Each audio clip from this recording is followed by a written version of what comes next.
ฝ่าพระบาทพระบาทของเกล้าทุกองค์ข้าพเจ้านายสมศักดิ์สุขเสริฐปลัดอำเภอรักษาราชการแทนนายเวรชัยพร้อมด้วยข้าราชการพลเรือนทหารตำรวจพนักงานรัฐวิสาหกิจผู้บริหารสมาชิกองค์กรปกครองส่วนท้องถิ่นกำนันผู้ใหญ่บ้านและประสบนิกรชาวอำเภอเวียงชัยที่มาชุมนุมพร้อมกันณมณฑลพิธีแห่งนี้ขอพระราชทานพระราชโองการกราบบังคมทูลสร้างฝ่าละอองธุลีพระบาท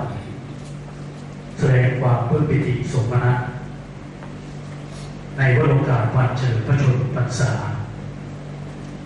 แห่งใต้ฝ่าละอองธุลีพระบาทได้เรียนมาบรรจบครบอีกวาระหนึ่งในปีนี้